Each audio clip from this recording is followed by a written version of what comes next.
ఉదయకాల ప్రార్థన. జీవము కలిగిన తండ్రి, జీవాధిపతి, మీకు వందనాలయ్యా, నీకు స్తోత్రాలు, మీకు స్తుతులు చెల్లిస్తున్నాము. గడిచిపోయినటువంటి నిన్నటి రాత్రి అంతను కూడా ప్రభువా, మీ కంచె దయచేసి మాకు మంచి నిద్ర అనుగ్రహించారు. మీ రెక్కల చాటున మా కుటుంబాన్ని భద్రపరిచారు, కాపాడారు. ఈ ఉదయకాలమున మేమందరము కూడా సజీవులుగా చేరి ఈ విధంగా ప్రార్థించగలుగుతున్నాము అంటే నాయనా, అది కేవలం మీరు మాకిచ్చిన కృప మాత్రమే తండ్రి. అయ్యా, ఈ రోజున మీ చిత్తమేమిటో గ్రహించి మేము ఏ విధంగా నడుచుకోవాలో అయ్యా తెలుసుకొని మీకు నచ్చినట్లు జీవించే కృప మా అందరికీ దయచేయమని అడుగుతున్నాం ప్రభువా. Yes Lord. చెవులు కలగజేసిన వాడు వినకుండునా, కంటిని నిర్మించిన వాడు కానకుండునా. కీర్తనల గ్రంథం 94వ అధ్యాయం 9వ వచనం ద్వారా కీర్తనకారుడు కీర్తిస్తున్నట్టుగా, అవును తండ్రి, మా చెవులను కలగజేశావు, మా కనులను నిర్మించావు. మీరు వినగలిగిన దేవుడవని, అయా మాట్లాడగలిగిన దేవుడవని, చూస్తున్న దేవుడవని, సజీవుడయున్న దేవుడవని అయా చాలా సుస్పష్టంగా మీ లేఖనాల ద్వారా మాకు తెలియపరుస్తున్నారు. ఈ రోజున మా బాధలు మీకు తెలుసు, మా కష్టాలు మీకు తెలుసు, మా కన్నీరు మీరు చూస్తున్నారయ్యా, మా మొర్రలు వింటున్నారు నాయన. అయ్యా, మీ వైపు చూస్తూ ఈరోజు కొనసాగించుటకు సహాయము దయచేయండి. ఈ లోక మనుషులు ఎన్ని మాటలు చెబుతున్నా, ఎంత అవిశ్వాసంలోకి మమ్మల్ని ఈరోజు దిగజార్చాలని చూస్తున్నా, వారి మాటలు వినకుండా అయ్యా నీవే మాకున్నావనే మనోనిబ్బరము కలిగి ఈ రోజున ప్రతి విధమైన సమస్యను ఎదురించే సహాయము దయచేయండి తండ్రి.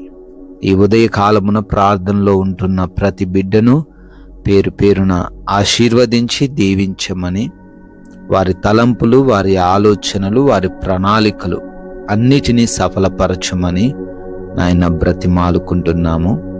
ఈ రోజున అయా బిడ్డలు చేస్తున్నటువంటి పనుల విషయంలో కృప చూపించండి.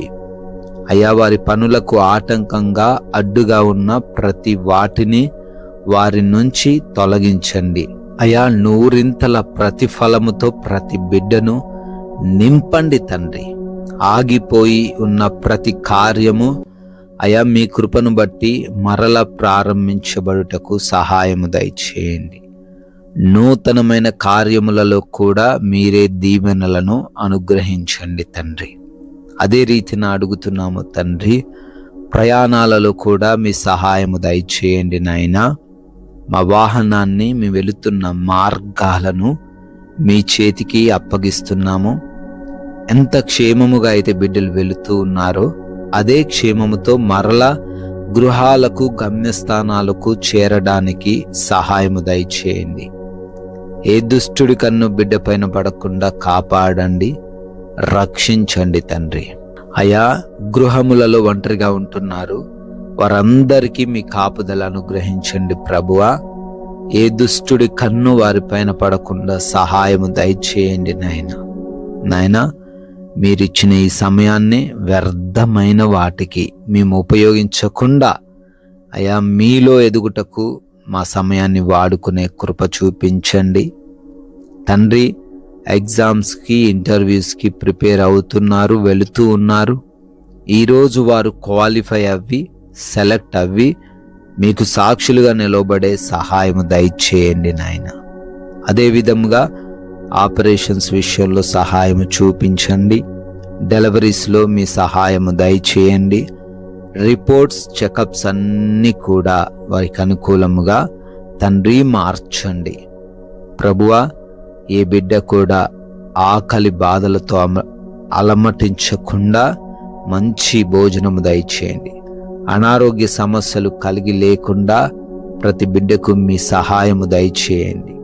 ఆర్థికంగా కూడా ప్రతి బిడ్డను బలపరచండి నాయన. అయ్యా లోకమాయలు ఎవరం పడిపోకుండా పాపములో పాలి భాగస్థులుగా మారకుండా, ఎటువంటి చెడు మాటలు, చెడు వ్యక్తిత్వం మీకు కలిగి లేకుండా, మీ నామాన్ని అవమానపరచకుండా, భయముతో, భక్తితో, వాక్య జ్ఞానముతో అయా ఈ లోకంలో నడుచుకునే కృప చూపించమని తండ్రి, గొడవలు విభేదాలు ఎవరితో లేకుండా ప్రశాంతంగా జీవించే కృప దయచేయమని అయా మీ కృపను బట్టి బర్త్డేలు, యానివర్సరీలు ఈరోజు సెలబ్రేట్ చేసుకుంటున్నారు వారందరినీ కూడా ఆశీర్వదించమని, కొందరికైనా మీ నామాన్ని ప్రకటించి రాజ్య వ్యాప్తిలో మా వంతులుగా పాలిభాగస్తులు చేయమని యేసు క్రీస్తు వారి కృపగలిగిన నామముని ప్రార్థన అడిగి వేడుకొని పొందుకొని ఉన్నాము తండ్రి. ఆమేన్, ఆమేన్.